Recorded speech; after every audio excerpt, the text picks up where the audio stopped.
निवृत्ती म्हणजे एक कोरा कागद, आयुष्याचा नवा अध्याय लिहिण्याचा. ही उक्ती सर्वार्थाने साध्य ठरवली आहे जुन्नर तालुक्यातील सावरगावमधील शंकर मारुती कचरे यांनी. वयाच्या 66व्या वर्षी त्यांनी 11 ते 22 डिसेंबर 2024 या कालावधीत नाशिक ते अयोध्या हे 1400 किलोमीटरचे अंतर तब्बल 12 दिवसात सायकल राईड पूर्ण करून प्रभू रामचंद्रांच्या चरणी आपली सेवा रुजू केली. शंकर मारुती कचरे हे मुंबईतील वांद्रे येथील कलेक्टर कार्यालयातील निवृत्त सरकारी अधिकारी. परंतु निवृत्तीनंतर स्वस्थ न बसता आपले छंद हाच त्यांचा ध्यास बनला. पोहणे आणि सायकलिंग या दोन छंदांसाठी त्यांनी स्वतःला वाहून घेतले आणि सुरू झाला आयुष्याचा नवा प्रवास. जुन्नरी हरहुन्नर या म्हणीप्रमाणे कचरे साहेब म्हणजे जुन्नरच्या मातीत निपजलेले एक हरहुन्नरी रत्न. नोकरीतील निवृत्तीनंतर ते सावरगाव पाबळवाडी येथे स्थायिक झाले.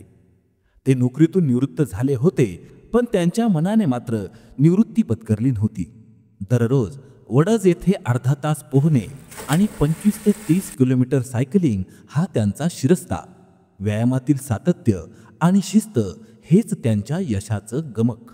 2021 मध्ये गोव्यातील 60 वर्षांवरील वयोगटासाठी आयोजित 3ऱ्या नॅशनल युथ गेम चॅम्पियन्समध्ये पोहण्याच्या स्पर्धेत कचरे साहेबांनी सुवर्णपदक पटकावले आणि इथून पुढे त्यांच्या यशाची कमान उंचावत राहिली. एका मागून एक राष्ट्रीय आंतरराष्ट्रीय स्पर्धांमध्ये ते सहभागी होत गेले आणि विजयाची पताका फडकवून त्यांनी जुन्नरकरांची मान अभिमानाने उंचवली. नेपाळ येथे भरलेल्या ओपन इंटरनॅशनल गेम्स 2021-2022 या आंतरराष्ट्रीय स्पर्धेत सुवर्णपदक. दिल्ली येथील MCKF 8व्या नॅशनल गेम्समध्ये पोहण्याच्या स्पर्धेत उल्लेखनीय कामगिरी.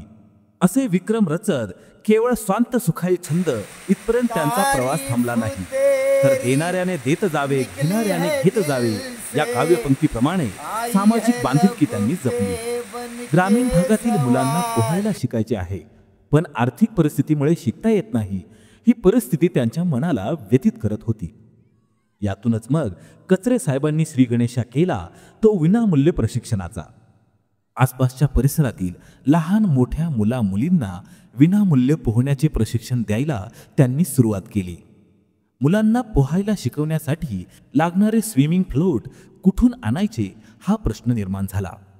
तेव्हा निश्चयावर ठाम असलेल्या कचरे यांनी कुणाकडेही हात न पसरता स्वतः पदरमोड करून स्विमिंग फ्लोट आणले आणि मुलांचे प्रशिक्षण सुरू झाले. अशा प्रकारे सावरगाव पंचक्रोशीतील लहान मोठ्या स्तरावरील 150च्या आसपास मुलामुली तथा युवक यांना विनामूल्य पोहण्याचे प्रशिक्षण दिले. मुलं पोहण्यासाठी हातपाय मारतात, हळूहळू पुढे सरकतात, तेव्हा माझ्या चेहऱ्यावर उडणारे तुषार मला कृतार्थ करतात. अशा भावलहरी शंकर कचरे यांच्या मनपटलावर उमटत असतात.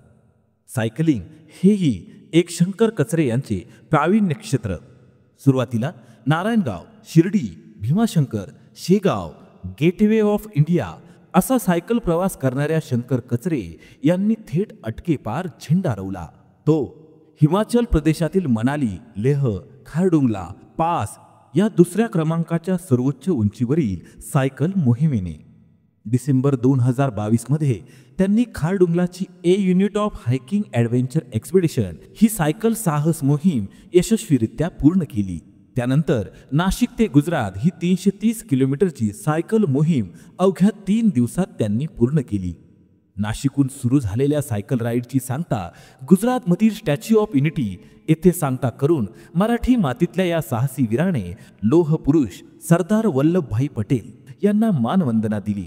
आंतरराज्य सौहार्दाचे एक आदर्श उदाहरण जगासमोर शंकर कचरे यांनी ठेवले. पोहणे, सायकलिंग याचबरोबर कचरे साहेब मॅरेथॉन स्पर्धांमध्ये देखील उत्साहाने सहभागी होत असतात. शासन सेवेत असताना वयाच्या अवघ्या 40व्या वर्षी पोहणे, सायकलिंग, व्यायाम या जोपासलेल्या छंदांना कचरे साहेबांनी निवृत्तीनंतर एका वेगळ्या उंचीवर नेऊन ठेवले. निवृत्तीनंतर उत्तरार्ध कसा असावा याचा एक आदर्श शंकर मारुती कचरे यांनी जगासमोर ठेवला आहे. त्यांच्या या उत्साही आणि ऊर्जेने ओतप्रोत भरलेल्या व्यक्तिमत्वाला सलाम करताना 2 ओळी आवर्जून म्हणाव्याशा वाटतात. आयुष्याचा उत्तरार्धही असा असावा बहारदार, शिशिराच्या चाहुलीतही चिरतरुण वसंत बहार, चिरतरुण वसंत बहार. धन्यवाद.